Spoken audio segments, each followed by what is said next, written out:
I'm Tivi Goodman, and welcome to Geula Mamas. This is the place for everything pregnancy, childbirth, and babies with Emunah and a whole lot of love. I am so excited to be joined by Annette today. Hi, Annette. How are you? Happy to be here. Welcome. Annette Green helps women with their fertility, pregnancy, and postpartum challenges. She uses a combination of Arvigo techniques of Maya abdominal massage with reflexology and fertility awareness education to help her clients achieve their goals. A former Australian, she has lived in Israel for more than 20 years. You get a gold star. You are the longest we've had so far. That's amazing. And she's married and has 2 daughters. This is amazing and very exciting because I have not heard of half of those words that I just said. So please, before we even start, and you tell us, Annette, how did you even discover all of these amazing things that you do that you're going to teach us about today? Well, it was definitely a long journey, and it was very directly connected to my own personal story. I discovered shortly before I got married, I was diagnosed with polycystic ovarian syndrome because of various issues that I was having. And shortly after I got married, we wanted to start a family. And the doctors had told me at the time of my diagnosis that maybe it would be difficult to get pregnant. At the time, you know, it was before I was married, so it wasn't really an issue. And so once we got married and we started planning a family, you know, I wanted to get pregnant and these issues were coming up, and I started to explore different options because I realized quite quickly that, you know, within the conventional medical world, there's a very limited amount of options, and I wanted to try a more natural approach. And one of the first things that I heard about actually was fertility awareness, which in very simple language is just learning how to track and recognize the different fertile signs in your body in order to either achieve pregnancy, to get pregnant, or to avoid pregnancy. So at the time, I was interested in it to use it to get pregnant. And I felt it just opened this whole world to me because most of us learn about our bodies and our menstrual cycles around the time that we get our period. So we're talking about, you know, ages 11, 12, 13. And then after that, we kind of don't talk about it for a really long time. And then if you're lucky, you get married, you get pregnant easily. And then even so, you don't really delve into it too much until there's some kind of issue. Normally that's what happens. So for me, it was great to just learn all these different things. And it really helped me get in touch with my body to see while I was making different changes, I could see that my charts were changing. And I could see an improvement in my health, even though I didn't get pregnant straight away. But I did eventually get pregnant with my daughter, and I used different things along the way, herbs and various things. So I was trying out different natural approaches, as well as some conventional approaches here and there to help me along the way. And actually, while I was pregnant with my first daughter, I had some kind of medical issue, and somebody recommended that I go and have reflexology. I'd never heard of reflexology before. I didn't know what it was, but off I went with an open mind just to find out what it was.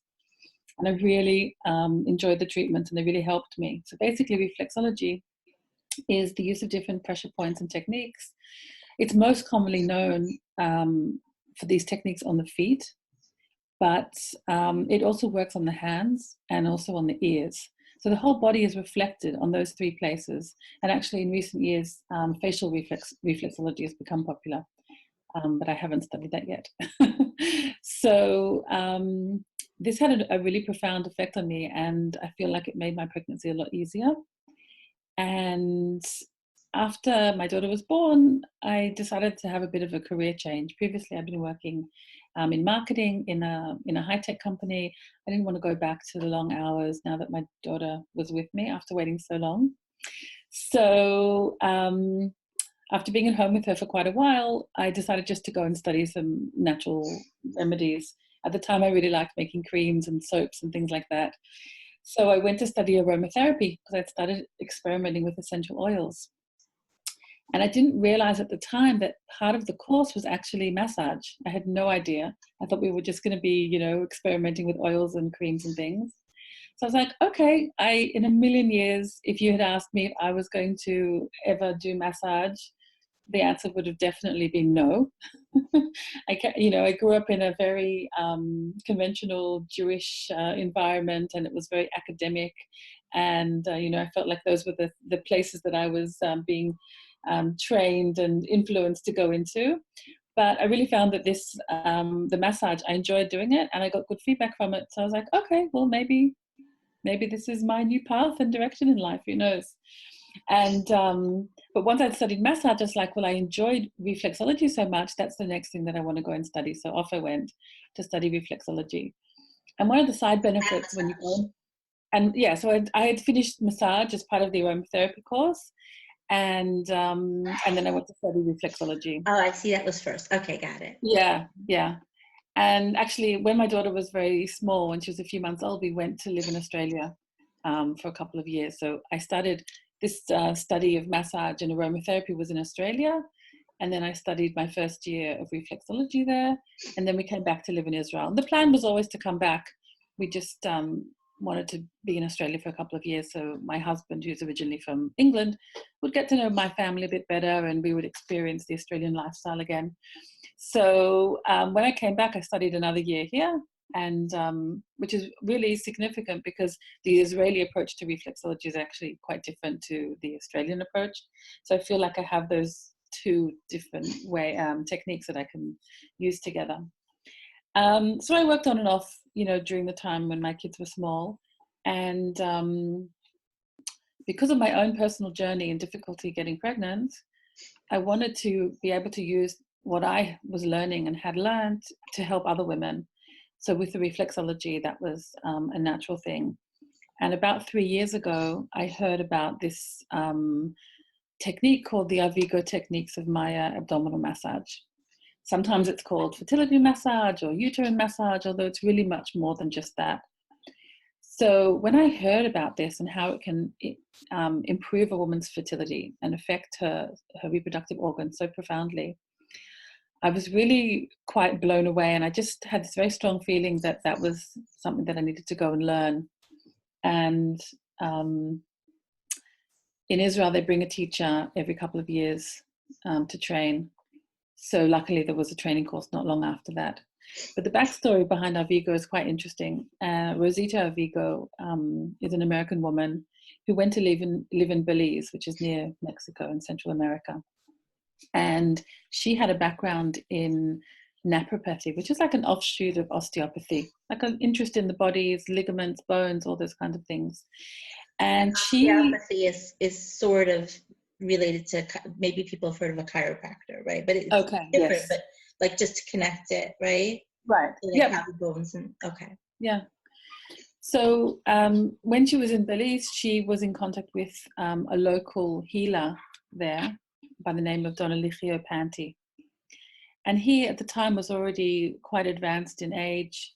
He, all the knowledge that he had of the rainforest remedies, all of the herbs and the different parts of the trees and plants and flowers that could be used to help people to heal and to feel better, that knowledge had been passed to him. It had been passed down from by word of mouth from one healer to the next. And even though he had never been taught to read or write, he knew the uses of hundreds, if not thousands, of the different remedies which were growing near where he lived. And in addition to the herbs, he would also do a form of massage. And often when women would come with digestive complaints or with difficulty getting pregnant or period pains, he would work quite deeply into their belly over the area where the uterus is in order to help them. And even though also in Belize, just like in other parts of the world, traditional medicines have been kind of put a little bit to the side and conventional medicines had become a lot more popular, he still had people coming from all over the country to receive treatments from him. And, he worked in a very modest way from a very small hut, and he would go each day and collect his herbs and various remedies that he needed to prepare. And Rosita Arvigo came along and wanted to learn from him, because I think she recognized very, very soon on that he had so much knowledge to impart, and it was so different to things she'd been exposed to beforehand. And she came with her Western model and the learning of anatomy and physiology that she had done as part of her studies. And when he finally, after a long process, agreed to teach her, she started to investigate what it was that he was doing and to try and understand from an anatomical point of view what it is and why it works. And what she discovered was that, you know, the uterus and the ovaries and the fallopian tubes, everything, and also the other organs related to your digestive system in your pelvis, they're held together by ligaments, which are connected to different bones and organs. And those ligaments can get overstretched over time, or they can also be very taut because of tension and different things that are going on there. And if your uterus, this is something that Donna Lichio taught Rosita, if your uterus is not in its optimum position, that can cause either difficulty getting pregnant or very strong menstrual cramps or recurrent miscarriages. And when you try to rehabilitate those ligaments, as in if they're taut, you're helping them to become more flexible. And if they're too flexible, you're helping them to strengthen. You can help reposition the uterus to its best positioning and help it stay there. You know, obviously the organs in our body do move around a little bit based on what we're doing. And she took the knowledge from him with his blessing and other information that she received from traditional midwives in the area that she worked with.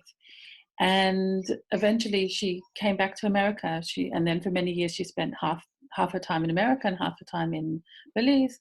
But she developed what she had learned into like a systematic technique that other therapists could learn and work with clients.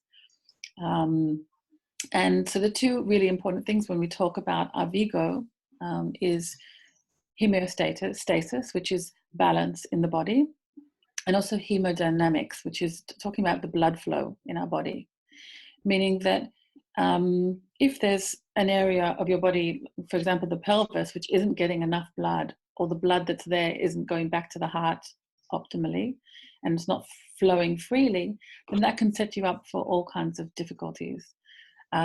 Whether it's difficulty getting pregnant or an issue with your menstrual cycle. And often we see that people who have fertility or menstrual related issues also have digestive issues because, you know, those organs are right next to each other. So if there's a lack of blood flow to the ovaries or to the uterus, then it stands to reason that possibly to the intestines, there's also a lack of blood flow. That's so interesting. Right, so a lot of this information is, and also for me, I'd already been working in the holistic field for 10 or 12 years before I heard about Arvigo techniques. It was all, you know, new to me. It wasn't something that I thought was I had heard being discussed in other places, you know, the position of the uterus. Who talks about that at all? Very, very occasionally a woman will come to me and a doctor will say to her something that her uterus is retroverted, that it's you know, leaning backwards instead of leaning forward. But then they don't really relate to that. You know, nobody has a solution of what to do. But with the Arvigo techniques, we do have techniques which can help a woman in that situation. And so when we talk about hemodynamics, we're talking about the 5 different flows to the pelvis. So it's the blood coming from the heart, the blood going back to the heart, the lymph flows. We don't talk a lot about lymph flow until there's a problem. But for example, flowing through the lymph nodes, you're saying? Yes, through the lymph nodes. So your lymphatic system, which is related to your immune system, is very important. And so sometimes women, when they're approaching ovulation, they can feel that the ovary, which has the dominant follicle, which has the egg, which is going to ovulate out of that follicle, they might feel that it's a little bit tender or larger than on the other side. So part of that is the actual follicle, which can grow up to 2 centimeters in size, approximately. But part of it is also the increased blood flow that ovary needs in order to do its job, and also the increased lymph flow that it needs. So when somebody's ovulating, they can sometimes have this pain called Mittelschmerz, mid pain, right? Mm-hmm. So each month your ovaries take turns, left, right, month by month of ovulating. And some people feel it each month. Some people never feel it, but some people will only feel it on, let's say, the left side or the right side. So that was just a little recap. But my question for you, Annette, is that, are you saying that it's not normal to feel it only on one side? Or so that's something different. You could feel a little bit of tenderness if you touch the area where the ovary is, and sometimes just below it in the groin you can feel like a little bump, like a pea-sized bump, and that's just the lymph node is slightly larger on that side because it's working harder. It's not necessarily a problem. Hopefully the lymph problem that you only feel one side. So to do with what you're talking about is ovulation pain, and sometimes it can be just a very mild pain that women feel, and sometimes it can be really, really painful. It's one of the things that I sometimes work with women about. And there's a little bit of like confusion around it, because often women think that when they feel that pain, that means that they're ovulating, and it is possible that that's what it is, but it's not. Like with infertility awareness, that would be considered a secondary sign. It's not a primary sign. You can't base your calculations about whether your fertile window is closing or opening or whatever based on that. But often what it is actually is that, a ligament that's holding the ovary might be being pulled a little bit because of increased blood flow or because of some kind of adhesion that there might be there. So although it could be related to ovulation, it may not necessarily be the egg rupturing out of the ovary that the women are feeling. So by feeling one side more than the other, or maybe not feeling one side and feeling the other side, that may be a sign that you have a tight ligament on the side that you're feeling. Is that what you're saying? It could be, and it could be because of the position of the uterus. If you imagine, the uterus is leaning over to one side on that ovary, and when that ovary is trying to ovulate, and then imagining my arm is the fallopian tube. That fallopian tube actually has to move. We always see these images of the ovaries and the uterus, and it all looks very static to us. But actually, that fallopian tube needs to move. It needs to move down to the ovary to pick that egg up and to waft it through. So there is a bit of movement that needs there. So yeah, there are different reasons why there might be some kind of pain or discomfort there. Sometimes if it's mild, it doesn't necessarily mean that there's a problem. But these are the type of things you're addressing when you're talking about the uterine massage. Yeah. Ovulation pain around menstruation, difficulty getting pregnant, definitely, yeah. Very interesting. So I've learned about all of these things as a midwife, but never, ever have I learned about any way to help with them with the different positions. It's fascinating to me. It's very interesting. Right. So we talked about blood, the 3 of the 5 flows so far. We talked about blood coming from the heart, going back to the heart, and lymph. And the 4th one is nerve energy. So your body is sending out signals all the time to different organs of the body what to do. And it's really important that those signals through the nervous system are getting through to those organs. If there's some kind of blockage, then the ovary is not going to get the message what it should be doing, or etc. So that's another thing that the techniques, the massage techniques, help with. And the 5th one is something that we just call, general energy. So in Chinese medicine, it would be called qi. In yoga and the Indian tradition, I think they use the term prana. So I heard a shiur from Rav Daniel Katz, and he said that qi is chai. It's your life energy, chai, and I love that.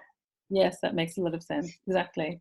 So when those 5 flows are flowing freely to the pelvic area, then that's when a woman would be at her healthiest, in terms of her digestion and her reproductive health. She would be having regular cycles if she wasn't pregnant or just immediately postpartum, and she would they would be pain-free. Often women think that periods are meant to be painful, and just because it's normal, or that a lot of people suffer from that, doesn't mean that that's the ideal situation.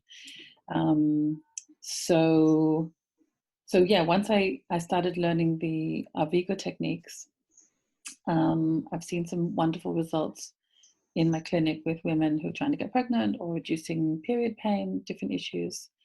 I know that for most women that I've heard of is when you're young, that there is a lot of cramping and pain associated with the period, but after you've had a baby, or at least two, that your uterus is more stretched out, and then there's usually very little pain. Maybe some cramping, it depends. I've seen in my own health journey that as I've figured out a way of health that works for my body, one of my very exciting things was that my own pain, that wasn't bad. I mean, Baruch Hashem, I've had 6 children, thank God, and it wasn't so bad at all, but there was still something going on, and it was like, oh my gosh, I'm sailing through my period and I'm fine, and that was a really big health sign for me. So this is really interesting to hear that you're saying that even before having any children, that we should not be having pain with our period. No, we shouldn't be having pain with that period. No. That is exciting. Okay. I think it's normal for women to feel maybe a little bit of heaviness around the time that their period is due, or when they first start menstruating, because there are changes going on in your body, and the size of the uterus changes throughout the month, which is also another thing which we don't often talk about. Before I went to learn Arvigo, it wasn't something that I had been familiar with. When a woman finishes her period, the uterus is relatively small, and then as she ovulates and the lining of the uterus thickens for a potential pregnancy, the uterus doubles in size. So it may go from 30 grams approximately to 60 grams. So even though that feels like relatively small change, 30 grams, it's still an organ which is doubling in size. So that makes sense that women would feel a sense of heaviness. And in addition to that, there's an increased blood flow to those organs. So it is common, and normal for women to feel some kind of difference, but they shouldn't be painful. I mean, I had a friend in high school that would have to miss 2 days of school every month. She just couldn't even function. So, yeah. I mean, that was obviously not normal, because the rest of us weren't going through that. But everybody would have pain, and I've never heard anyone saying that it could be different. So. Mm-hmm. Well, I think that when girls are young and they're getting their period, there's a wide range of what's considered normal, but I do think that if it's getting to that stage where women or a young girl has to take painkillers every cycle, I don't think that's a normal situation. But then the other thing is that in our society, we don't place a lot of importance around making a change when we have our period. We're just expected to carry on as normal. So, I think that it would be different if we said to girls, when you get your period, you need to rest. Not because you're weaker than anybody else or anything like that, but just from the point of view that your body is going through a big change. And if you rest and give yourself that time, then hopefully you won't experience symptoms which are going to be very painful to you or unpleasant. But I've actually started doing that for myself, because I realized, I mean, to your body, that is a sort of mourning. My daughter showed me this wonderful little cartoon where the uterus is speaking to the woman, and she's like, I've put up all this beautiful wallpaper to get ready for the new baby. And then the woman's like, I'm sorry, we're not having a baby this month. And then the uterus like tearing down the wallpaper. You do this to me every month. I'm so sad. That's brilliant. There is that mourning to it. So I, for myself, started saying to myself, you know what? On the days that my period starts and it's heavy or whatever day, I do want to start like giving myself that space and that permission to lay in bed, to rest, to drink hot tea, whatever it may be, because my body is going through that morning period, and I did period. That's funny. I never used to do that. You're right. I always just tried to carry on. And oh, what's wrong with me? Why am I having such a hard time of it? I recently watched a travel documentary with my husband, and I think we were definitely in the Himalayan mountains, maybe in Tibet. There was this one community that has like a special house where the women go when they have their period. So they're basically in Nida. And he was asking, the presenter was actually Michael Palin from what is it? the funny British thing. I always forget what that's called. Okay. Yeah. I Whatever. don't know. I know Other his people name. will think I'm crazy that I don't remember. My husband loves these things. Anyways, so he was presenting this thing, and he said, they don't feel bad that you're sending them away. And the man in the village said, what do you mean? They're having a hard time. They're either postpartum or they're having their period. They need to rest. At home, they have all the obligations. They have to cook. They have to clean. They have the, life obligations in this rural village with, no technology. There's a lot of hard work. We send them there so that they can rest and recuperate. I'm like, that's what I need. I need a house. I can rest. Well, Anita Diamond wrote in her book, The Red Tent, about a similar thing, the women going and being together in this red tent. And it was a time where you didn't have family responsibilities and you had also somebody else to care for you. So one of the things I like to teach women is, how can you replicate that in your life? You may not be able to go off into another house by yourself. You have responsibilities within your family. So what can you do? Maybe before you get your period, plan a few meals and put them in the freezer so that during that week when you don't feel like cooking and you need to rest more, you have something you can take out and solve that problem. Or, get together with neighbors of yours and, try to share the responsibilities so that you'll help her when she needs and she'll help you when you need. There are creative responses to this. We just have to take the time to think about them. Or give ourselves permission to. I didn't grow up with that. Or when I grew up, you just kept going. I never was able to, miss school or anything. And as you said, you just take a painkiller. You go to the drugstore and it says this one, helps when you have your period. And you know what I mean? Like, I've moved away from that over the years. But to get to the point where I even would give myself permission to think out of the box, that was a huge step. Yes. So I think a lot of it comes back to us giving permission to ourselves to rest, because we have very high expectations of ourselves, not just our cultural expectations, but because of those cultural expectations, we have higher expectations of ourselves. And it can be really hard for us to, first of all, accept that maybe we're going to act differently for a few days and that's okay, and that we need to take that rest time, but also that we need to accept help from other people. So beautiful. Hopefully we can change that so that for the next generation, it will be easier. It's a huge gift. It's a huge gift, just that permission. I love this. Yeah. So, so I, as I mentioned, these different things that I've studied and that I use today in my clinic. And then what happened was, when I started working more closely with women around trying to get pregnant, I discovered that a lot of women actually didn't know when they were potentially fertile. They had a vague idea, but they didn't really know, because sometimes your cycle is longer than the average. And we're brought up with this idea that, the average cycle is 28 days, which it might be. And that ovulation is on day 14. But that's not true. And, if we just look at cycle length for a start, even if you say that the average is 28, that means that there are going to be women where their cycle is shorter, and there's going to be women where their cycle is longer. So what does that mean? Is something wrong if my cycle isn't 28 days, etc.? And then also this misconception that ovulation is always on day 14 can set people up for a lot of problems.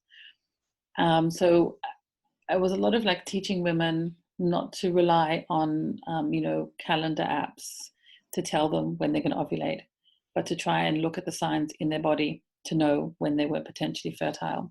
And it just reminded me, I'd been using fertility awareness on and off throughout the years. And so I went to train in order to be able to teach other women. And that I've been doing just on the side also for the last couple of years, because I just realized that, as I said earlier, we don't talk about a lot of these things once we learn it when we first get our period, and then we kind of forget about it.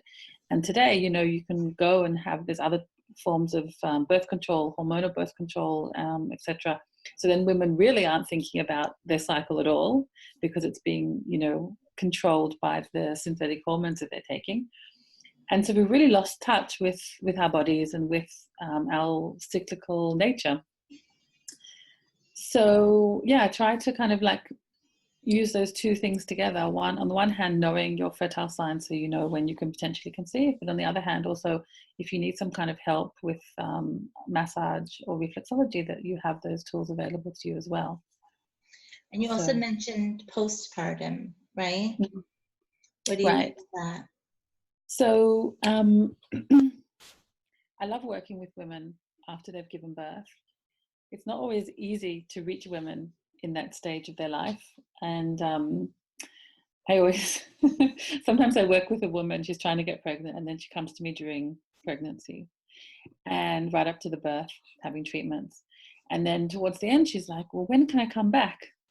And I'm like, well, welcome to come back, as soon as you feel that you can. But what happens is they kind of disappear for a while. And even the people who live quite close to me and who've been coming super regularly can sometimes just fall off the radar for quite a while, because that period is so challenging with having a new baby and being woken up at night, etc. So going back to our conversation about rest, and giving permission to ourselves to rest and to accept help when we have our period, I think that postpartum period of our life is an even more extreme example of when we need to accept help, learn to ask for help when we need, and also to rest. Because there's a very high expectation amongst women today that they're going to get themselves back straight after the birth, whether it's back into whatever size clothing they were wearing before they got pregnant, and to get their body back. And then it's the question, well, where did my body go? It didn't go anywhere. It was there the whole time. You don't have to get anything back. But also, looking after all the responsibilities at home and really figuring out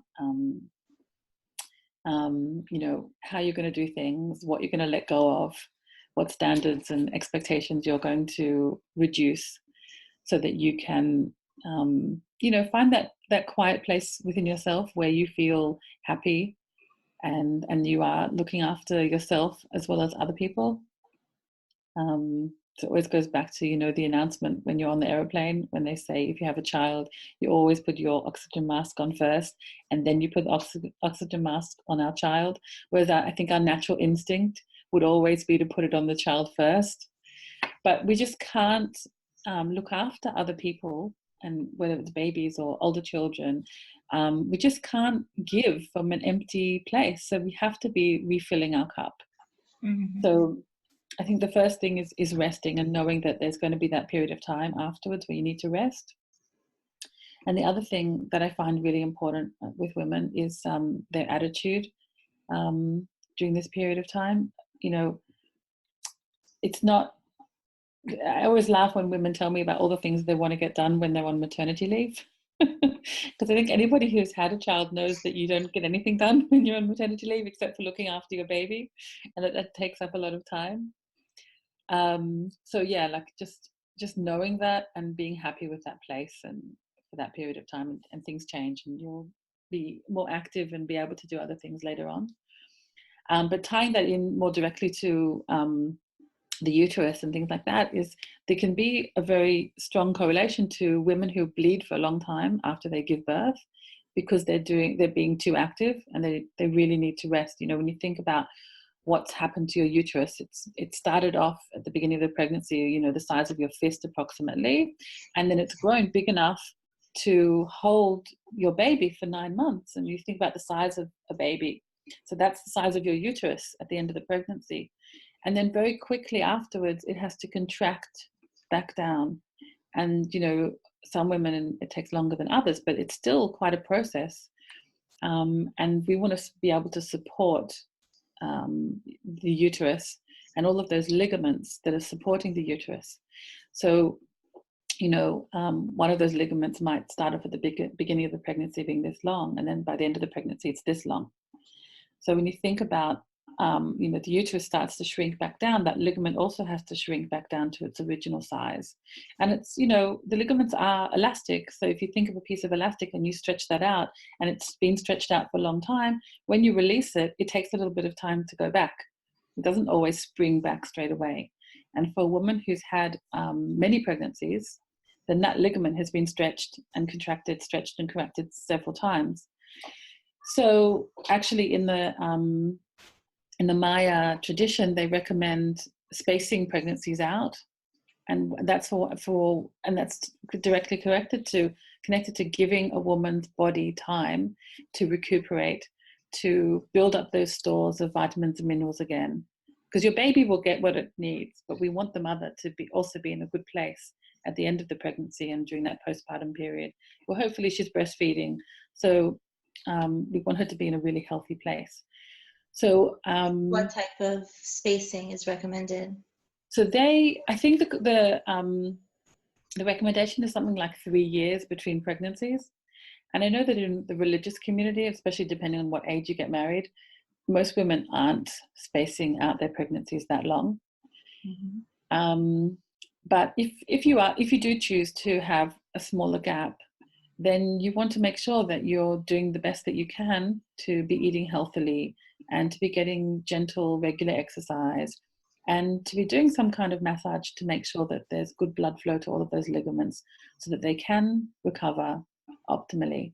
Because unfortunately, women are very focused on the childbirthing period, but they don't think about what's going to happen in another 10, 20, or 30 years' time. And, the issues with prolapses that come later on can be tied directly to what's going on during those childbearing years. This is really interesting to me because I would have to agree with you. You're talking about 3 years between pregnancies. That's about 4 years between children. And that's considered... Yeah, well, it could be, I think it might even be like 3 years between births. So that gives you a little bit less time. But yeah, you're still talking about longer than the average that I see, at least. Yeah. I mean, 2 years is considered, a good size spacing in the religious community. But here at Geula Mamas, we are here to bring amazing information and ignore what's happening. We're going to talk about what we should be doing. And I have seen both sides. First of all, as a young, religious, pregnant, young mom, no one ever told me anything. No one ever told me anything about spacing. No one ever told me anything about, what would happen down the road. Anytime I heard about, spacing between children, it was in a negative. Oh, that's what the Goyim do. We have to have Emunah. We have to trust Hashem. We would never do anything like that. But part of this whole thing is that Hashem loves us and he wants us to be healthy. I spoke to a young mom years ago, and she went to ask her Rav for heter to use birth control. She was feeling extremely overwhelmed.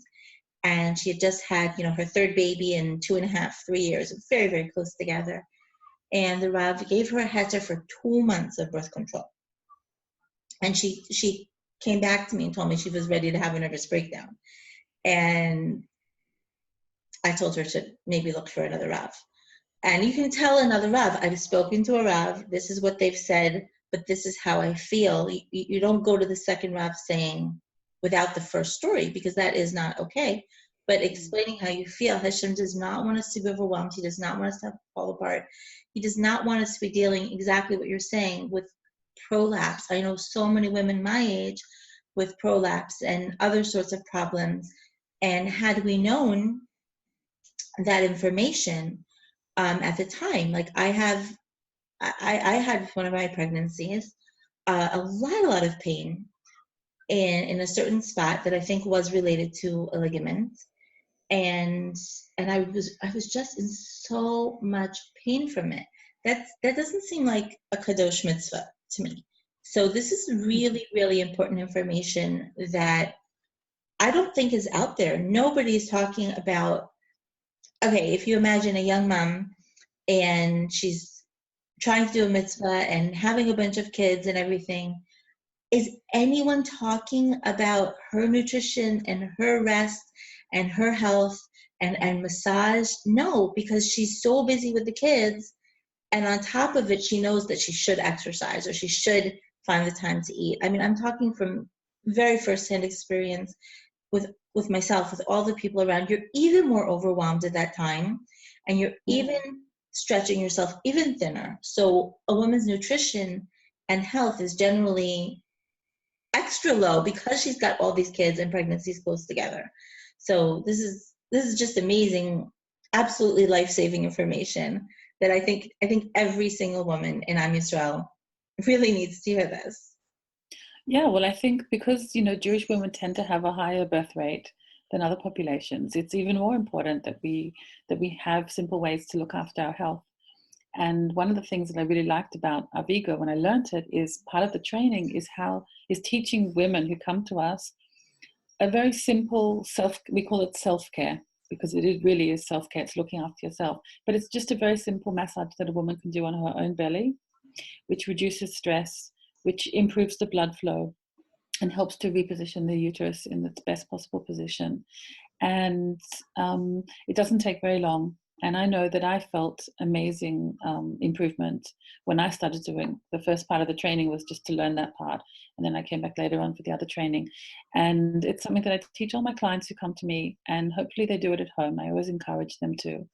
And I think that it's good training to have something every day that you do for yourself that's not connected with, you know, cooking and cleaning up in the house and looking after somebody else, but just taking 5 minutes. And it can be a really nice way of just connecting with your body again, breathing deeply, and doing the massage techniques, and also just releasing the day's stress. As Jewish women, we have a lot of responsibilities, whether our families are larger or we have, you know, a lot of cooking and preparation to do around Shabbat, which other cultures don't have. And on the one hand, we're very grateful that we have it, and it brings so much light into our life. But we also have to be mindful of the fact that there's a lot of stress and strain on women. A lot of women are carrying that burden, I think, within the household of trying to make Shabbat special. And we need just to be mindful of it and look at ways of protecting our health in the long run.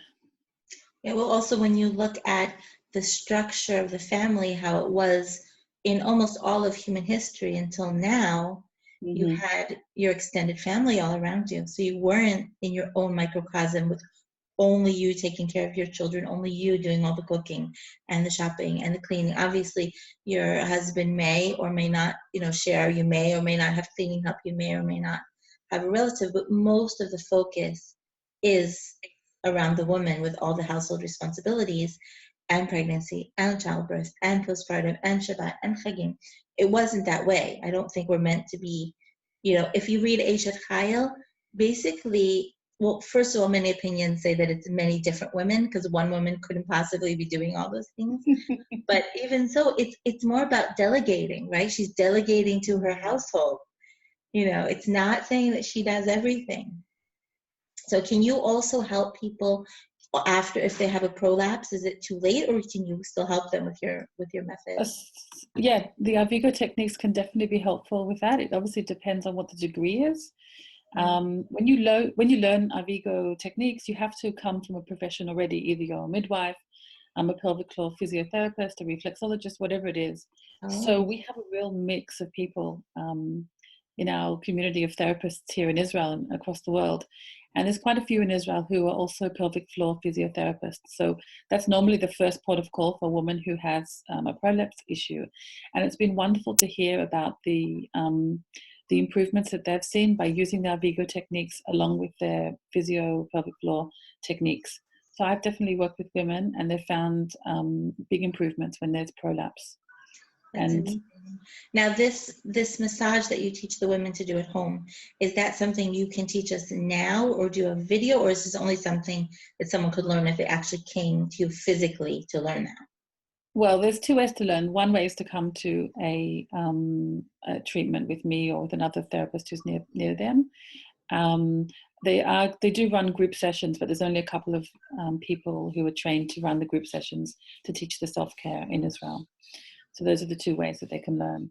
But I always feel when women talk to me on the phone and they're telling me what's going on and I'm explaining how I can help, I feel like learning the self-care techniques is such a huge part.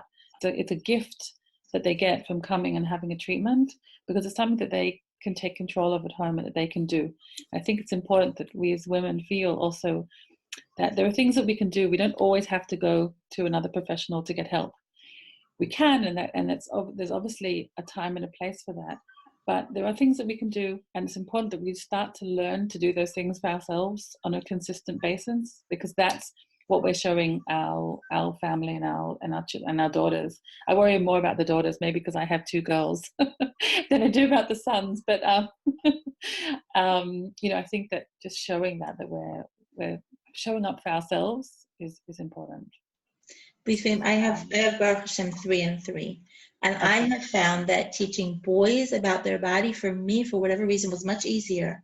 Maybe because they're simpler, or maybe it's just a cultural thing. It's like cool, whatever. I didn't feel like it was such a big deal. But for my daughters, now 2 of them are adults, and one of them is my youngest. She's 9. I just found like it's so much, and it's so taboo in the society to talk about it, and I just found it much, much more challenging to help them have a good feeling about their bodies. Mm-hmm. Yes, I think it is more challenging with girls sometimes in that issue, for sure. I wanted to talk slightly about fertility and what women should expect after they give birth, because I feel like that's also an area that we're often not prepared for. On the one hand, if a woman goes to a doctor for her 6 weeks checkup, the doctor will always ask her, what birth control she's using, and if she's religious and that's not something she wants to do, then she'll say whatever it is. But when I teach this part of my class, I always start off with this joke, which is, because there's a lot of confusion about breastfeeding and whether you can get pregnant when you're breastfeeding. So I always tell this story about this young new mother who goes to her doctor for this 6-week checkup, and he says to her, what birth control do you want in order to prevent a pregnancy? And she says to him, well, I'm breastfeeding, so I won't be able to get pregnant. And he says to her, oh no, you can definitely get pregnant with your breastfeeding. You have to use something. So whatever she decides to use, and then off she goes. And she comes back, a year later, and she says to him, I want to get pregnant now. And, something's come up. So she asks him about it, or her, if the doctor's a female. And then she says to him, I'm breastfeeding. Can I get pregnant while I'm breastfeeding? And he says to her, no, you have to stop breastfeeding. You can't get pregnant while you're breastfeeding. This is, of course, the same doctor, the same woman, the same whatever. And both are a little bit true, right? Right. So that's what I always say. Like with a lot of these jokes, there's always an element of truth. So can you get pregnant while you're breastfeeding? Definitely. Yes. Can breastfeeding delay your return of fertility? Definitely. And there are some women who do have to stop breastfeeding at a certain point if they want their cycles to come back and they want to get pregnant again. So it's obviously a lot more complicated than that. But I think that, obviously if a woman is breastfeeding and how she's breastfeeding is going to have a huge impact on her fertility and her return of fertility. And just going back a little bit to when we were talking about spacing out babies, approximately 3 years, if we think about the fact that 2 years is considered an optimum time to breastfeed your baby. And I think it's even mentioned in the Torah, and there's different sources for that 2 years, and it comes up in different places. But if we think about that, if a woman did breastfeed for 2 years, and obviously at a certain point that baby's going to start taking solids and she's not exclusively breastfeeding, but breastfeeding for that long can really impact on when a woman's cycle comes back and when her fertility returns. So if her cycle was delayed for a year or even 18 months, which is on the long side in our society, just because we have a lot more separation between mothers and babies and because women don't breastfeed for so long, etc. And then, often it takes a few cycles once you start cycling again for you actually to be fertile, as in able to get pregnant. And you may not get, your chances of conceiving on any given cycle are only about 30% anyway, even if everything's fantastic and healthy on both sides. So you can start to understand that she may not get pregnant until 2 or more years after that previous birth. And then we're coming up to around 3 years by the time you get to the next birth. So I feel like it makes a little bit of logical sense.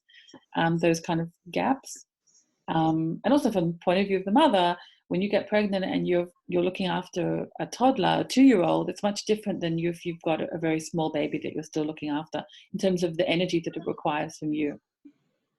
So just going back to fertility, so a big issue is about how women breastfeed today, and like completely without judgment, but if you're breastfeeding your baby very often and you're not using pacifiers and you're with your baby most of the time or 24 hours, then that's going to be very different from a woman who has a lot more separation from her baby, or she's either supplementing. And even if it's pumped milk that she's supplementing, expressing doesn't have the same effect of preventing the return of your fertility than directly breastfeeding your baby. Yeah, I don't know why, but that does seem to be a fact. Interesting. Yeah, I don't think they understand why exactly, but it is a known thing. So there are obviously different variables which are going to affect when your fertility returns, but breastfeeding is a really big part of it. And I've spoken to women who breastfed, so-called ecological breastfeeding, where they're close to their baby all the time and they're not using pacifiers or bottles, etc. And their cycle still comes back when they're only 3 months postpartum. There's there's not always a logical explanation to these things, but there are things that you can definitely look out for. And I do encourage women to look into the lactation amenorrhea method, or LAM it's called, because they did some studies about a decade or so ago to see what the protective effect was of breastfeeding during the postpartum period. And it was as effective as using, I think, the birth control pill during that period of time. And a lot of women just aren't aware of it, or maybe they think that it doesn't fit in with their lifestyle, but they don't know what all of the what they need to be doing in order for it to work. So I think it's worthwhile when a woman is pregnant, when she's towards the end of the pregnancy, just to research it a little bit and see if it might be something which would work for her. Because if you can avoid taking synthetic hormones for half a year, then I think that's great. That's amazing. Yeah. I'm writing that down because I want to make sure to put it in the show notes. Can you say that again? Lactation? Amenorrhea method. So amenorrhea just means not having your period. Oh, okay. In English, in American, we say amenorrhea. Okay. Oh, okay. It's one of those words you don't say very much. It's the kind of word I read and then very rarely actually have to say it. Okay, great. So we'll put that out. We'll look that up and see if we can get at least a link to a Google search in the show notes. It's very interesting. So expect the unexpected. There are different things that can happen when you're breastfeeding or postpartum. But a woman who isn't breastfeeding, she can expect her fertility to return within a few weeks. I think that the earliest ovulation they saw postpartum was on day 21, something like that. It was relatively early, yeah. And I'm sure we all know those Irish twins, I think they call them, when you have two babies within less than 12 months. So yeah, that's just a bit about fertility in 5 seconds. You yourself have just started a podcast, right? And you are doing a class surrounding this sort of natural way of tracking your own fertility, correct? Yeah, so I've taught a little bit locally, and then people started contacting me from different places within Israel. So I moved to doing online classes in a similar way that we're having this interview via Zoom. And then I just decided I'll record the videos and put the handouts together in a way that women can access the information when it's convenient for them, that it doesn't always have to be at a set time. So that's what I'm just finished off doing, and starting to sell that also on my website. Amazing. So we're going to also put that in the show notes, but if you can shout out what your class is, how people can find out about you and your podcast, how can somebody contact you for more information? Okay, so services are, because some of your services are Zoom, but obviously the uterine massage is physical. And where area are you in? Where would somebody need to be to reach you? Okay, so I'm located in Modi'in in Israel, which is a city halfway between Jerusalem and Tel Aviv. And so I do my treatments in a clinic I have right next to my house. And if you're interested in treatments and things like that, then I have a website, which is Annette, ANNETTE.co.il. At the moment, it's in Hebrew. I need to add the English in. And I'm also on Facebook. If you look up Annette Green, green is just like the color. And I have two Facebook pages at the moment. One is Over the Moon, which is the name of the podcast, which hopefully by the time this episode goes live, mine will also be live and out there in the world. And it's just a safe place that I wanted to have where I could talk to other professionals about fertility and how women can improve their fertility and get pregnant, and also about fertility awareness, which is this method of tracking your signs in order to get pregnant or avoid pregnancy. And we were talking about that before the show a little bit, about where you were going to focus on getting pregnant or preventing. But as you've been speaking, I see that they are really connected. You know, if somebody would want to come to your podcast for more information about getting pregnant, as you said, after that baby, you want to make sure to give your body the time to rest. So the same podcast actually will also be super helpful for someone to know how to avoid pregnancy during that time. It's actually, it's more connected than I had realized. This is very interesting. Yeah, so you know, the basis of fertility awareness is tracking your fertile signs and knowing when you could potentially conceive, what we call the fertile window. There's only a short period of time each cycle when you could potentially get pregnant. So when you're trying to get pregnant, you want to identify the fertile window in order to have unprotected intercourse, so you could conceive. But if you're trying to prevent pregnancy, then you want to identify your fertile window and then decide what you're going to do during that period in order to avoid pregnancy. So you're right, it's two sides of the same coin, really. And many women use the same method at different stages in their life, depending on what their focus is.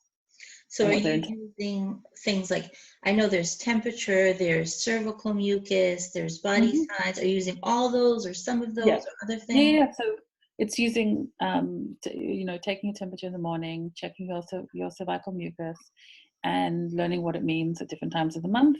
And there's an optional sign of checking your cervix. And what I teach in the course is, we run through the menstrual cycle in more detail than most women have been taught for many years, if ever, just to understand exactly what's happening, what the hormones are doing, what kind of secondary signs we might see in our body. Like we mentioned, the pain around ovulation, for example, and how they all work together. And when you start to understand, what's happening when those follicles are growing on your ovaries, they're releasing estrogen, and the estrogen is causing the cervical mucus, fertile cervical mucus, then it just becomes a way of life. You just recognize it whether you're paying attention or not. Whereas at the moment, most women haven't been taught, so they're not taught to pay attention to these signs. But once you learn them, it's like you couldn't ignore them even if you wanted to, kind of thing. So yeah.